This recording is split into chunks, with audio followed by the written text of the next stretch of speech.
I've always been fascinated by cave art. There's something raw about it. The lions of Chauvet look like they're mid-pounce, frozen in motion. These aren't crude drawings. They're masterpieces that still speak to us 30,000 years later. But hidden among all that beauty, there's something darker.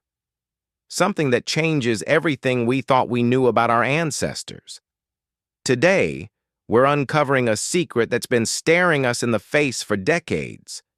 The story begins at Blombos Cave in South Africa, where archaeologists discovered pieces of ochre carved with intricate patterns more than 70,000 years ago, shell beads made into necklaces, bone tools for mixing pigments. This is evidence of abstract thinking. And here's the twist. Homo sapiens weren't the only ones doing it. In Spanish caves, researchers found symbols at least 64,000 years old. Red dots, lines, geometric shapes, but these were made 20,000 years before Homo sapiens arrived in Europe. They were painted by Neanderthals. The impulse to create wasn't uniquely ours. It was something shared across species. Cave art appears everywhere. Indonesia, Borneo, Australia, and one subject dominates: animals. For tens of thousands of years, humans painted reindeer, bison, mammoths, and lions in stunning detail. Artists captured movement, power, grace, but humans themselves are almost never shown. Think about that.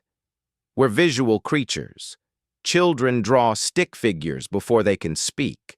So why did Paleolithic artists avoid painting their own kind? And why, when they finally did paint humans, were those humans often shown bleeding, broken, or dying? This is where the dark secret reveals itself. There's a myth called the noble savage, the idea that early humans lived in peaceful harmony. But if you look closer at cave art, that illusion cracks, because hidden among the majestic animals sometimes you see something else, a person, face down, riddled with spears. At Pechmerle, a cave in France famous for spotted horses, you'll find something disturbing. A human figure lies prone, with 5 to 10 spear-like objects impaling their body. This isn't symbolic, this is violence, murder. Nearby is another symbol, a wide shape some interpret as a bird. But to me it looks like a human posture. Arms out, legs wide, aggressive. It reminds me of North Sentinel Island. When outsiders attempted contact, the Sentinelese spread their limbs wide and shook their weapons. A display of dominance. Could this ancient symbol represent the same? A warning? At Cunyac Cave, you'll find 2 more figures. One has 3 spears in its back, appearing to flee.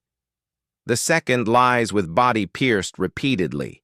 This isn't accidental, it's methodical, intentional, so why paint this? Why record someone's death? At the height of the Ice Age, Europe had fewer than 4,000 Homo sapiens. That's less than a small town, spread across an entire continent. Most lived in bands of 15 to 30 people. Large-scale wars were unlikely. But personal violence? Very possible. Studies of modern hunter-gatherers show 55% of homicides are one-on-one and emotional. 36% occur within the same group. Most conflicts aren't over territory, but over insults, status, and shame. In the Paleolithic, violence may have been rare, but when it happened, it mattered. And some was painted on stone. Maybe these were real events communities wanted to remember. Or visual lessons. This is what happens to traitors. Or perhaps these weren't literal people, but characters from oral tradition. Heroes punished by spirits. Stories frozen in ochre. We'll never know for certain. But artists painted these scenes with care. Not all wounded humans show violence between people. Some show humans attacked by animals. A world where people weren't always hunters, but sometimes hunted. At Lascaux, the shaft scene shows a massive bison with its stomach torn open. A human figure lies sprawled, head bird-like, as if wearing a mask. Some say it's shamanistic. Others believe it shows a failed hunt. The spear wounded the bison, but the animal turned and gored the man. The artists were showing cost, consequence, the danger of survival. These weren't just artists. They were hunters, shamans, survivors with stories as rich as any culture that came after. And that's what makes their art powerful. Even after 30,000 years, it still makes us feel something. It reminds us that behind every mark was a person trying to make sense of their world, trying to say, I was here. Remember me.